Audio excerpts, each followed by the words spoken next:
Anak Allah, Yesus namanya menyembuhkan, menyucikan, bahkan mati, tebus dosaku, kubur kosong memulihkan. Dia hidup, sebab dia hidup, sebab dia hidup. Ada hari esok, sebab dia hidup. Duka genap, karena ku tahu dia pegang hari esok. Hidup jadi berarti saat dia hidup. Anak Allah, Yesus namanya menyembuhkan, menyucikan, bahkan mati, tebus dosaku, kubur kosong membuktikan dia hidup. Katakan dengan iman, ada hari esok, sebab dia hidup. Amin. Sudah benar, karena ku tahu yang pegang hari esok. Hidup jadi berarti saat Yesus hidup, sebab dia hidup, sebab dia hidup. Ada hari esok, sebab dia hidup. Tak tenang, tak tenang, dan aku tahu dia pegang hari esok. Hidup jadi berarti saat dia hidup. Hidup jadi berarti, hidup jadi berarti saat Yesus hidup. Hidup jadi berarti, hidup jadi berarti saat Yesus hidup. Amin. Puji Tuhan ya, para wanitanya Tuhan dalam ibadah persekutuan doa Sufana dan Lafon. Sore hari ini kita sudah memuji, membesarkan Tuhan, bahkan kita sudah berdoa. Ya, tiba saatnya kita akan mendengarkan sebuah renungan ya pada sore hari ini ya. Kalau minggu yang lalu kita sudah memperingati hari Paskah, tentunya kita semua sudah tahu apa tuh hari kematian Tuhan Yesus. Ya, terus hari Paskah kita merayakannya kebangkitan Tuhan. Ya, tentunya dalam kita memperingati hari kebangkitan Tuhan, rohani kita juga harus bangkit. Tuhan mati tidak sia-sia. Waktu Tuhan mati, iblis bersorak-sorai. Iblis senang. Oh, akhirnya raja di atas segala raja, dia sudah metong, sudah meninggoy, ya sudah mati, gitu ya. Wah, dia bersorak-sorai. Tapi dia tidak tahu rahasia Allah. Waktu hari ketiga Tuhan Yesus bangkit, stres berat iblis. Wah, ternyata dia betul-betul Allah yang hidup. Dia bangkit. Parah nih murid-muridnya ya, pasti ada kemenangan yang luar biasa ya. Sore hari ini saya udah dikasih tahu sama Bu Herti ya, Bu Nunce nanti tentang Paskah ya, tentunya tidak jauh dari kebangkitan Tuhan ya. Sebab itu saya mengambil satu tema, hidup untuk Kristus. Waktu Tuhan bangkit, hidup kita serahkan kepada Kristus. Ya, jangan kita sia-siakan kebangkitan Tuhan ya. Hidup untuk Kristus itu membutuhkan iman yang sempurna. iman yang murni. Ya mungkin kesempurnaan itu hanya diperoleh oleh Yesus Kristus. Tapi kita sebagai muridnya, kita sebagai anak-anak Tuhan, sebagai orang percaya kepada Kristus, kita mau melakukan terus kesempurnaan itu dalam hidup kita. Saya juga nggak sempurna, saya masih berdosa. Siapa yang nggak berdosa setiap hari? Ya tentunya kita masih ya ngomel sedikit, banyak susah dosa itu ya. Kesempurnaan itu ya kita tidak bisa. Waduh, hari ini rasanya saya punya suster mangkel, tapi aduh kepengennya nggak marah Tuhan, pengen sabar dari pagi sampai siang sampai sore, wah gul, malamnya nggak sabar. Ya berarti kita belum sempurna di situ ya. Oleh sebab itu ya, saya mau membawa sebuah sharing kepada ibu-ibu di tempat ini ya. Bagaimana kita dapat melakukan hidup kita untuk Kristus. Ya bagaimana? Banyak caranya ya, dengan cara melakukan kebangkitan rohani. Waktu Kristus bangkit, tentunya rohani kita juga perlu bangkit. Rohani kita jangan melempem. Ya, rohani kita harus on fire, katanya lagi ngetren ya. Ayo jangan cuma ngomong aja, rohaninya on fire. Ya di mimbar, mungkin di mana ya seperti saya nih, oh on fire rohaninya. Tapi di luar dari itu, wow, geleng-geleng kepala bisa orang lihatnya. Itu tuh yang namanya pendoa. Saya ingat Santi ya, dibilang suaminya begitu tuh yang namanya pendoanya berapa jam San? Suaminya sampai tahu loh doanya berapa jam lama gitu ya. Sedikit aja kita ya membuat suatu kesalahan, wah iblis udah terus menghakimi kita, mendakwa kita. Sehingga apa? Sehingga rohani kita bisa turun, bisa menurun ya, bisa tiba-tiba oh iya ya langsung drop. Iblis bersorak-sorak waktu kita nggak ada upaya untuk kita terus mau menyatakan kebangkitan itu, ya. Dan sebab itu kita harus berjaga-jaga, ya. Karena si iblis itu luar biasa. Dia nggak bisa, ini mah kita ini dipikir oh yang bawah mah gampang nih, tapi atasannya nih Ibu Herti sama Ibu Maria nih yang digoyahkan iblis supaya apa? Persekutuan doa ini tutup. Iblis maunya seperti itu, tapi waktu terus ini berjalan, anggotanya terus on fire, ya ada kebangkitan rohani kita, iblis gemetar. Saudara lihat di depan, iblis lagi gemetar, iblis takut. Waktu kita tengking dalam nama Yesus, mungkin dia ada di sini, dia lari keluar. Ada yang lihat iblisnya di luar? Tuh saya lihat tuh.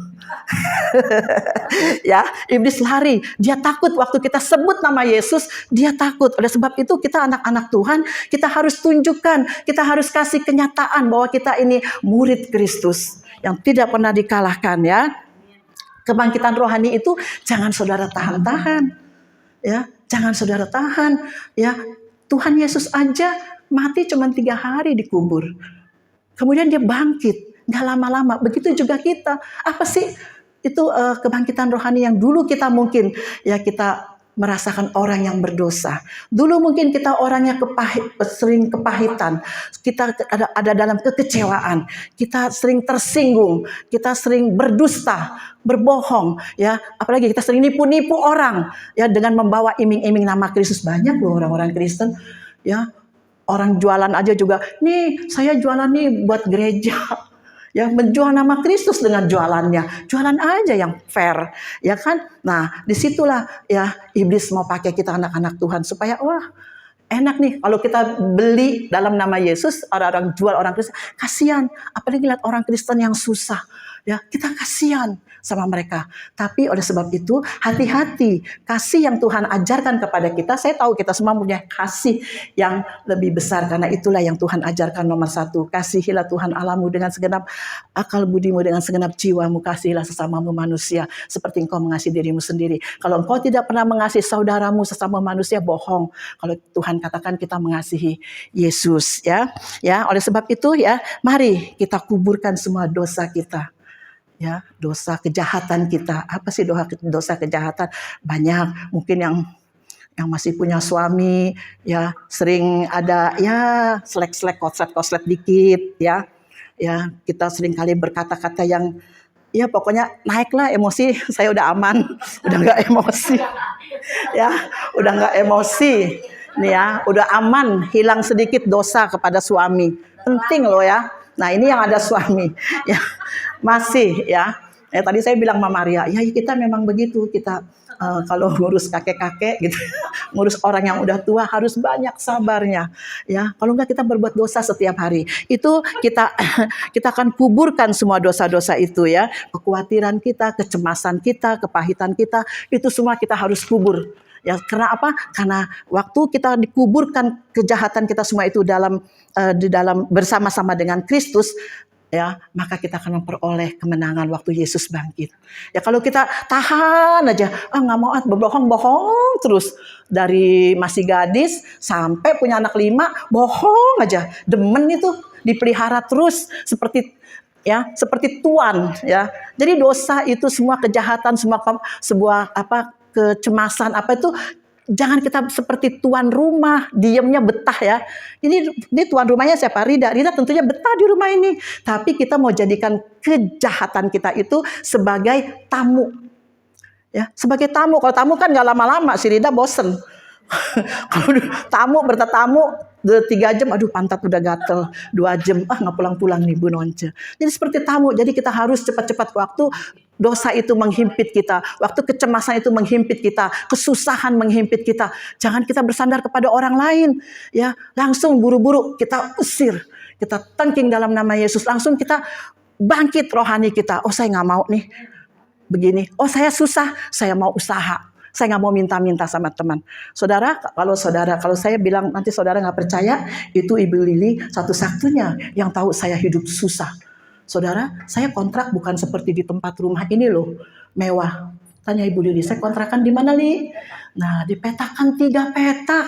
Coba bayangin, suami saya udah istilahnya bukan rumah sakit jiwa ya, yang di Cideng itu ya, cuman merehab doang orang-orang yang baru stres ya. Gitu. Saya nggak punya duit lagi. Saat itu semua saya jualin. Sampai ada orang-orang yang satu profesi sama suami saya, Ci, apalagi yang mau dijual, Ci? Wah, gue kan nggak tahu nih harga-harga barang ini. Harga yang 30 juta, gue main jual aja 11 juta lah, 12 juta. Yang penting cian masuk. Buat berobat suami, buat apa? Saya nggak pikirin. Itu saudara tahu nggak? Saya tuh malu. Teman-teman sekolah saya, teman-teman kuliah saya tinggal di sebuah rumah yang tidak layak mungkin ya. Tapi saya sampai gini, ngomong sama orang tua saya, nanti kalau ada teman-teman saya datang, jangan bilangin ya rumah saya di situ. Nah, tapi saya mesti bayar harga, ya.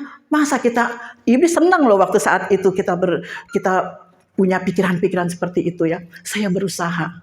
Yaitu kemarin saya katakan wanita terpuji harus rajin. Jangan males. Kalau saya males, ya mungkin nggak jadi seperti ini ya. Suami saya, saya males. Oh ya udah, tambah terpuruk. Tapi saya cari bagaimana selanjutnya untuk hidup anak dan suami saya. Ya, sehingga Tuhan terus buka jalan. Kalau orang malas lah Tuhan paling benci. Ada ya di firman Tuhan ya. Kalau malas jangan kasih makan. Ya, betul. Kalau orang malas jangan kasih makan. Saudara, bukan saya sombong. Saya bisa jualan gorengan loh. Saya kan anak kuliahan ke Fakultas Kedokteran lagi. Yang zaman-zaman tahun 77 itu mahal banget masuk kedokteran. Kalau nggak punya uang, nggak bisa masuk kedokteran. Untar lagi swasta. Tapi saudara tahu saya jualan apa? Gado-gado. Sampai sekarang saya hobi makan gado-gado. Ya, jualan asinan. Doyan banget asinan. Jualan gorengan-gorengan. Terus saya bayar harga, saudara. Nggak gengsi. Saya matikan semua kenyamanan saya. Ya, yang malunya bukan main, tapi saya percaya. Waktu Yesus bangkit, saya mau bangkit Tuhan. Saya nggak mau terpuruk Tuhan. Saya mau bangkit hidup saya mau nyatakan bahwa hidupku bukannya aku lagi. Ya, luar biasa. Kasih tepuk tangan dulu dong. Kayak di gereja nih.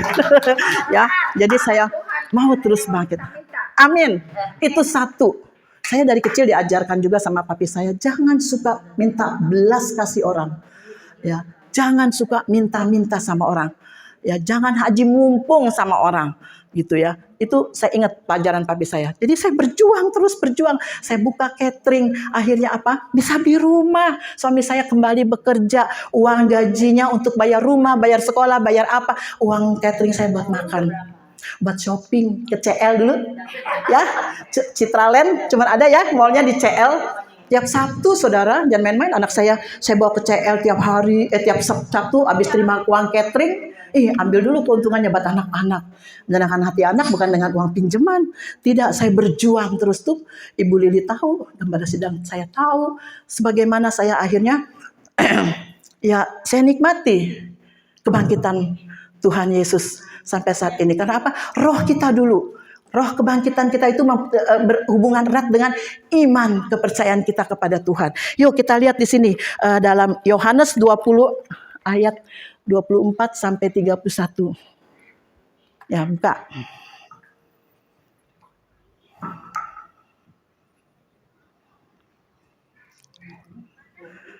Yohanes 20 ayat 24.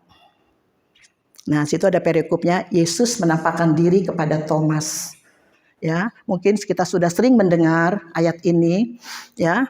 Kita baca, cukup nggak? Ya udah nggak cukup nggak apa-apa, dari mulai Rosa terus ke sana ya. Ayo Rosa, yang nomor ayat 24 Rosa. Udah? Yohanes 20 ayat ke-24.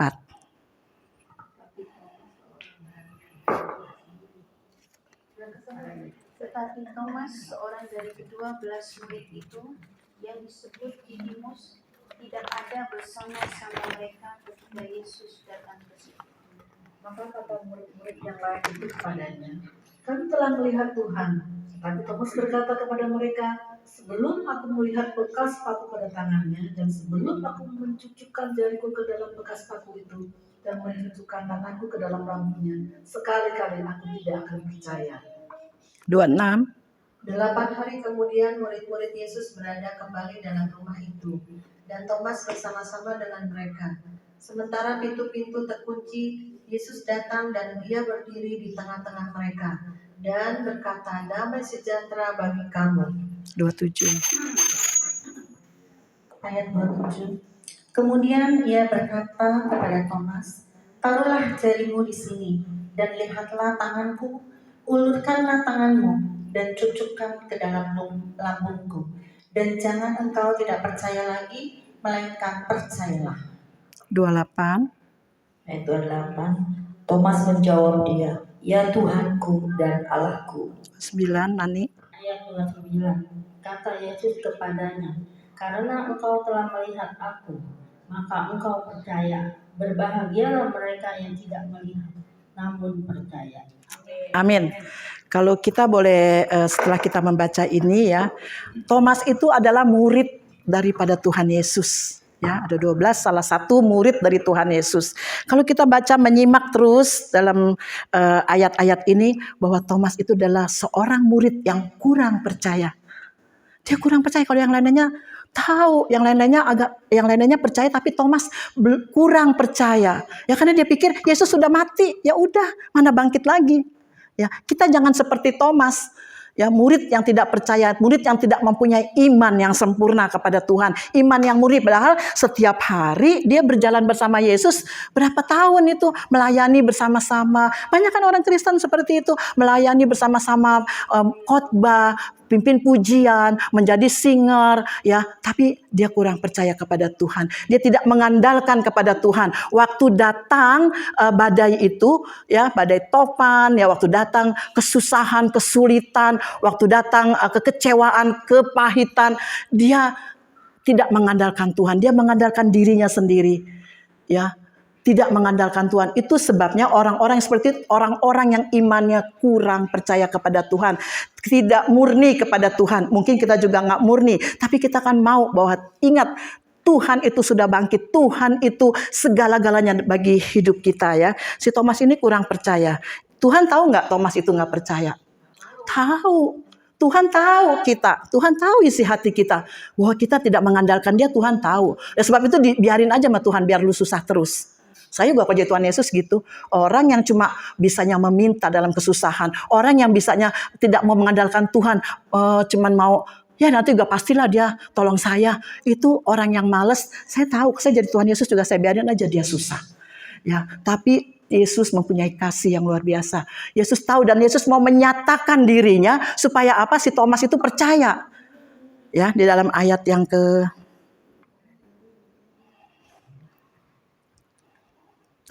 ayat yang ke-27. Ya. taruhlah. Nah, kemudian ia berkata kepada Thomas, taruhlah jarimu di sini dan lihatlah tanganku, ulurkanlah tanganmu dan cucukkan ke dalam lambungku, dan jangan engkau tidak percaya lagi, melainkan percayalah. Dia baru pegang dulu tuh, lambungnya, tangannya yang berlubang paku, baru dia percaya. Jadi kita anak-anak Tuhan, jangan cuma lihat nanti begitu doa, Tuhan saya mau bayaran sekolah anak saya nih Tuhan. Terus Tuhan cek ngasih duit begitu. Enggak, Tuhan suruh lu kerja dulu, Tuhan suruh lu usaha dulu. Ya bagaimana? Ya nggak langsung. Ya kalau si Thomas kan maunya langsung. Ya percaya Tuhan, dia lihat dulu, baru dia percaya. Tapi kita anak-anak Tuhan, kita orang-orang percaya, biarlah di ayat ini dikatakan berbahagialah orang yang tidak melihat, tapi percaya. Di zaman now sekarang ini kita kan nggak lihat Tuhan Yesus, kita kan cuma Tuhan kirimkan seorang penolong yaitu Roh Kudus. Kita harus percaya bahwa Yesus itu menolong kita sampai saat itu, Allah Immanuel, Allah yang bersama-sama dengan kita. Ya, Tuhan telah memberikan darahnya pada kita dan darahnya itu menjadi suatu perjanjian baru. Dan ketika kita menerima itu, berarti Yesus telah mati bagi dosa kita dan dia bangkit bagi hidup kita. Yang dulunya kita orang yang berdosa, kita bangkit menjadi orang-orang yang hidupnya benar di hadapan Tuhan. Ya, saya terema dengan kesaksiannya Ibu Debbie. Ya, yang dulunya dia bersama dengan Muslim, tapi dia pertahankan hidup kebenaran sama Tuhan. Tuhan kasih yang terbaik. Omawati, Tuhan kasih yang terbaik. Itu suatu kesaksian yang luar biasa. Itu udah berapa kesaksian. Jadi waktu kita dalam kesulitan, dalam kesusahan, ya kita harus andalkan Tuhan. Ya, seperti Tuhan Yesus kepada murid-muridnya waktu Tuhan Yesus ada di buritan, Tuhan Yesus ada di perahu, murid-muridnya wah santai-santai ya, dia pikir Tuhan Yesus ada. Begitu datang angin topan, waktu datang badai, waktu datang kesulitan, dia bangun, Tuhan jangan tidur dong guru, ayo bangun. Tuhan pasti marah. Kamu orang-orang yang gak mengandalkan Tuhan, orang-orang yang gak percaya, baru sedikit aja udah gundah, sudah repot. Ya, sehingga Tuhan meredahkan angin topan itu dengan ucapan aja juga beres, tapi Tuhan mau lihat hati kita. Jangan gelisah dulu, datang badai langsung gelisah. Jadi ibu-ibu di sini jangan biarkan Tuhan Yesus juga tertidur dalam hati kita. Ya, jangan biarkan dia tertidur. Bangkitkan kerohanian kita bersama Kristus. Kristus bangkit, Kristus hidup. Ya, waktu kita susah. Tentunya Tuhan tahu kesusahan kita. Amin.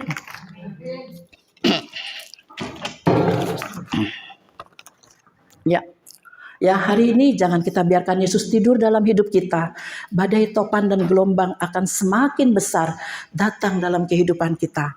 Ya, ketakutan akan semakin menyelinap dalam hidup kita, bukan sebagai tamu lagi ya. Tadi saya bilang bukan sebagai tamu lagi, tapi sebagai Tuhan yang akan menggerogoti iman kita. Jadi ketakutan itu kalau terus dalam hati kita, kesusahan terus dalam sini, kepahitan, berbohong terus ya, sehingga menggerogoti iman kita akan lemah. Oleh sebab itu, biarlah dia boleh menjadi tamu aja. Ya, jangan lama-lama. Kalau hari ini kita semua nih ada dalam kekecewaan, ada dalam kepahitan, ada di dalam kesusahan, banyak hal ya, penderitaan-penderitaan yang kita alami saat ini, mungkin sakit penyakit, apapun yang terjadi dalam hidup kita, badai topan melanda hidup kita, ya kita segera cepat ya usir tamu itu, tamu yang kepahitan itu dalam hati kita, usir keluar, biar Yesus terus bertata dalam hidup kita. Ya, mengapa orang-orang hidupnya dengan ketakutan? Ya, takut ini, takut itu, karena imannya belum sempurna. Ya, ada orang rasa kekhawatiran. Kalau saya dengar dulu, khawatir mah wajar. Kita kan hidup dari daging, membela diri ya. Khawatir, takut yang berlebihan itu dosa. Takut yang berlebihan tuh dosa. Ketakutan, anak sudah married, aduh takut. Ntar gimana ya kalau dia punya anak ya? Bisa nggak ya dia ini ya? Ntar punya anak cucu, aduh ketakutan lagi, khawatir lagi, segala macam lagi. Itu nggak usah lagi kita pikirin ya. Iman yang sempurna itu adalah orang yang yakin bahwa hidup sepenuhnya ada di dalam tangan Tuhan. Ya, Sekali lagi saya tekankan di sini, iman yang sempurna itu adalah orang yang yakin bahwa hidup sepenuhnya ada di dalam tangan Tuhan, mengandalkan Tuhan. Jadi ayat emas untuk sore hari ini Yohanes 20 ayat 29. Coba kita baca bersama-sama. Ya.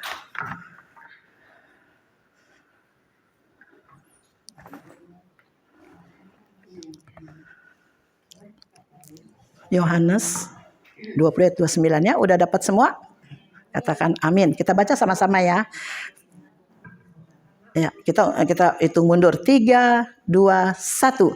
Kata Yesus kepadanya, "Karena engkau telah melihat aku, maka engkau percaya. Berbahagialah mereka yang tidak melihat namun percaya." Pegang ayat ini. Ya, kita jangan seperti Thomas, sebagai murid Kristus kita nggak percaya. Ya, sebagai murid Kristus ya, iman kita belajar terus untuk memurnikan iman kita, ya, untuk kita menyempurnakan iman kita, karena kesempurnaan dan kemurnian hanya milik Allah Bapa, milik Kristus Yesus. Ya, oleh sebab itu ya, itulah bukti ya, bukti dan itulah iman. Ketika iman kita bangkit, maka kita berani hidup untuk Kristus. Kalau iman kita tidur terus, iman kita terus tidak bangkit, kita nggak berani. Ya, bohong kalau kita tidak mempunyai iman yang murni untuk kita katakan hidupku bukannya aku lagi, ya, karena hidupku adalah Kristus, ya. Jadi kita harus membangkitkan iman kita, kebangkitan rohani kita harus kita nyatakan di dalam Yesus Kristus. Amin. Ya, puji Tuhan. Firman saya tidak panjangkan. Tadi saya tanya Lili, kamu ada nyanyi karya terbesar nggak? Karena aku habis firman mau nyanyi itu, ya. Karya yang terbesar dalam hidup Kristus, yaitu dia mati di kayu salib untuk kita. Saya orang yang berdosa. Ibu-ibu tahu ya, kalau saya seorang perokok ya. Tahu? Nggak, masa sih saya udah bersaksi?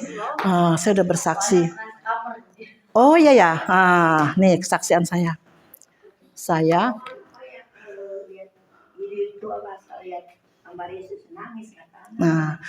ini orang yang berdosa. Mungkin dosa saya lebih kelam daripada ibu-ibu semua. Saya merokok dari kelas 2 SMP. Ya, karena waktu itu ya mami papi saya sering ribut, mami saya kalau ribut-ribut pergi ke rumah saudaranya, kabur, bawa adik saya yang kecil, tinggalin rumah tangga bisa 3 bulan, baru papi saya nanti jemput lagi. Selama 3 bulan itu saya anak perempuan paling besar. Jadi saya dikasih nih uang sama papi saya. Saya SMP mana bisa apa? Ya, nah masak nasi mending sekarang mau pakai rice cooker ceklek. Kalau dulu kan di aron-aron, ya itu tempat kompor sama zaman dulu mah belum ada gas-gas gitu kan, kompornya tinggi ya. Papi saya bikin rumah pakai tempat aslinya, jadi tinggi mesti begini. Ya saya 2 SMP udah bikin aron nasi lah. Akhirnya saya stres. Saya punya teman anak seorang pejabat imigrasi SMP namanya Widya tuh ya, teman saya SMP. Jadi dia uangnya banyak, beli rokok apa. Saya coba-coba, ayo lu coba, pokoknya nih nyaman deh. Kita namanya anak kecil ya, masih remah ABG gitu ya. Mau aja. Akhirnya saya merokok terus tidak bisa dibuang. Ya, kalau ada papi saya sih nggak berani merokoknya di sekolah. Zaman dulu sekolah kalau gurunya rapat kita pulang, nggak pulang ke rumah saudara, nggak pulang ke rumah, kita nongkrong di mana sambil ngelepus gitu ya. Bilangnya ngelepus loh, bukan ngerokok loh, jago nih. Nah hubungan gitu. Terus sampai kakak saya pas di atas saya laki-laki, dia morfin, dia suntik. Nah, sini Cok, gua suntik. Saya disuntik di sini. Ini tuh bekasnya. Kalau yang ini mah enggak ada. Tapi ini nyata. Terus biru. Suatu hari saya udah bertobat. Pendeta saya datang, saya sampai gini. Di pendeta nih tamu lama banget ya, nggak pulang-pulang. Saya lagi ngelepus, datanglah. Lagi ngebesuk kan, saya baru jemaat kan, lagi besuk, saya langsung giniin. Pendeta saya itu kan iparan sama Bu Lili. Jadi saya gini, saya duduk. Bakar tangan saya. Udah pendeta saya entah lihat entah enggak, tapi kan Tuhan lihat ya. Kok ini pendeta si Om nggak pulang-pulang ya? Ngapain? Lama-lama panas, kesundut tangan saya. Langsung saya gini, waduh sorry Om, saya tadi lagi ngelepus. Om sih lama nggak pulang-pulang. Aduh, itu di situ pendeta saya, oh ya nggak apa-apa, terusin gitu. Terus satu hari ya saya dengar firman itu kan hidup. Saya Kristen dari kecil, saya nggak pernah baca firman. Ya, sampai saya udah punya anak 3, baru saya baca firman. Coba puluhan tahun firman disia-siakan. Untung kita punya Allah Bapa yang mengasihi kita. Tuhan Yesus berkorban untuk kita. Tuhan tahu waktu kita dibaptis, nama kita sudah tertera ya di buku kehidupan. Jadi Tuhan nggak mau tuh cari mana nih nonce nih. Dia itu ya, Tuhan sedih. Tuhan tahu anak-anaknya mana yang hidup jalan yang nggak benar, yang berdosa. Ya, satu hari saya diingatkan Tuhan. Ya, bahwa rokok memang nggak ada di firman Tuhan. Tapi saya dengar satu firman Allah bahwa kalau kebiasaan kita, kenyamanan kita itulah yang dosa itu keterikatan yang tidak pernah bisa dilepaskan. Ya, mungkin ibu-ibu di sini suka baca, suka lihat, wah film-film nih berseri-seri ya di handphone. Jangan ganggu mama. Ya, anaknya dikasih aja apa. Ya, itu suatu keterikatan. Enggak berdosa. Di Alkitab mah cari dari Kejadian sampai Wahyu enggak ada. Buka HP nonton film berdosa. Tapi itu menjadi suatu keikatan. Orang berutang itu menjadi suatu keikatan. Ya, itu kebiasaan yang enggak baik. Tapi saya puji Tuhan enggak pernah berhutang. Karena Tuhan nggak boleh ya, apalagi kita melayani Tuhan, kita harus mengandalkan Tuhan saja gitu ya. Tapi waktu saya ingat Tuhan itu menghiang-hiang terus ya. Oh iya deh, saya mau berhenti rokok. Saya nggak mau ngerokok lagi. Suami saya mah setiap pulang kerja nih, Tumi rokok. Belinya ya sama-sama ngerokok. Dia mah Bentul biru rokoknya. Kalau saya mah Jisokam. Keren ya? Jisamsu saya mah. Jisokam. Nah bahasa gaulnya Jisokam 2, 3, 4. Nah, jadi suami saya kasih. Dia beli sebos, saya juga dibeliin sebos. Nah, suatu hari saya gini, udahlah Pi, saya nggak usah dibeliin rokok lagi. Ih, yakin kamu? Gitu. Enggak lah, nggak mau lagi saya merokok. Nah, saya mau buang itu semua yang tidak berkenan kepada Tuhan. Wih, gaya pikir suami saya nih. Suami saya udah iblis ya, nggak senang. Udah, ayo. Udah rokok aja, kan sama-sama saya ngerokok sama suami saya sambil ngobrol apa gitu. Tiba-tiba ya udah sedikit demi sedikit saya buang dosa itu. Saya terus masuk dalam firman Tuhan, terus mulai masuk dalam hidup kita. Saya usir tamu yang nggak kelamaan ya. Kita usir, pergi jauh-jauh. Ya, tapi itu tamu nanti datang lagi. Ayo gimana? Ayo rokok lagi, datang lagi. Ya, tapi saya usir tengking. Ya, awal-awalnya 2 bungkus kadang-kadang sehari. Sebungkus, terus lagi ngerokok lagi bisa 3 batang, 1 batang. Lama loh. Tapi saya tidak mau lama-lama. Ini maka firman ini menyentuh hati saya. Tidak mau lama-lama saya merokok, saya berhenti sama sekali. Kering bibir, nggak enak rasanya. Ini nikotin 12 tahun, 13 tahun baru hilang mulutnya dari nikotin. Jangan main-main rokok kretek itu nikotinnya berat gitu ya. Langsung saya, aduh Tuhan ya. Saya ke gereja udah lama loh. Saya ke gereja, saya ikut kur, tapi pendeta saya kan jeli. Utusan Tuhan kan kayak Maria gini, Herti. Itu kan Tuhan mengutus, Tuhan yang menentukan. Kamu pelayanannya ini ada dorongan hati. Nah, saya mah enggak boro-boro nginjek-nginjek mimbar. Saya mah dipakai cuman paduan suara karena suaranya bagus. Zaman muda dulu saya mah paduan suara kan nggak masalah, paduan suara doang. Tapi WL singer mah nggak pernah gitu. Jadi ya lama-lama Tuhan terus pakai hidup saya karena saya mau tinggalkan itu. Ya susah loh, orang pada teman saya masih ngerokok susah dibuangnya sampai mati, masih tetap merokok. Tapi saya puji Tuhan, ya itu ada Tuhan mempunyai rancangan yang indah dalam hidup saya. Tuhan mau pakai saya ya untuk membawa jiwa-jiwa orang-orang yang hidupnya, teman-teman saya di Cengkareng hidupnya amburadul. Ya, hidupnya nggak ada yang benar. Mereka amburadul, tapi Tuhan mau pakai saya untuk berfirman bagi mereka. Ya, dan puji Tuhan teman-teman saya yang dulunya merokok ada yang meninggal sih, ada yang masih saat ini ada hidup. Mereka orang Padang, orang Muslim, mereka ikut Tuhan Yesus. Ya, mereka masuk Kristen. Ya, meskipun dia bilang biarin, gua nggak dibagi harta, warisan juga nggak masalah. Yang penting hidup gua sudah bebas. Itu itu orang muslim loh. Masa kita kalah sama mereka? Betul nggak? Kita bisa buang dosa-dosa kita itu semua, kita kuburkan dan kita bangkit bersama Kristus. Akhirnya ya udah, saya sudah mulai ikut Tuhan, hidup benar, semuanya enggak langsung gujuk. Pendeta saya nyuruh saya WL apa? Enggak, saya udah 15 tahun apa ya ke gereja, kurang lebih baru 20 tahun kali saya kalau nggak salah, pokoknya saya lupa. Pendeta saya langsung dia lihat dong ke bagaimana hidup kita perubahan. Saya ke gereja dulu nggak seperti nih kayak Lili rapi kayak gini. Saya pakai celana segini, udah ada yang soek-soek lah, celana panjang, pakai kaos lah, udah kayak preman aja. Ada salah satu ibu di gereja, dia sebagai pendoa di gereja, dia gini, Once, kamu tuh ke gereja apa? Yang betul toh, jangan begitu. Ke gereja sing rapi. Ini, siapa lu ya? Gua mah gereja banyak, nggak bisa di sini, tempat lain juga ada, gitu kan? Gitu ya. Dulu nih sebelum bertobat, tapi ibu-ibu sini saya percaya. Nah, enggak, saya di situ terus.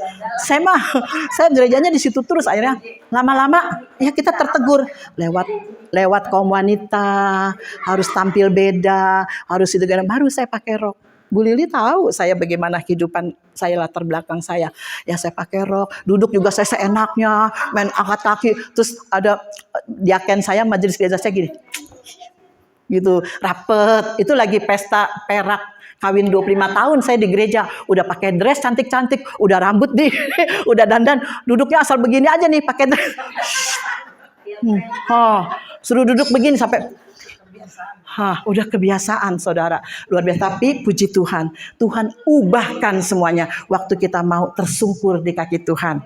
Amin. Itu semuanya kita tinggalkan, ya kita taruh yang tadinya dosa menjadi hidup yang benar. Yang tadinya kita tukang bohong berubah menjadi orang yang tidak pernah bohong lagi. Yang dulunya orangnya pelit berubah ikut kebangkitan Tuhan, tidak pelit lagi ya.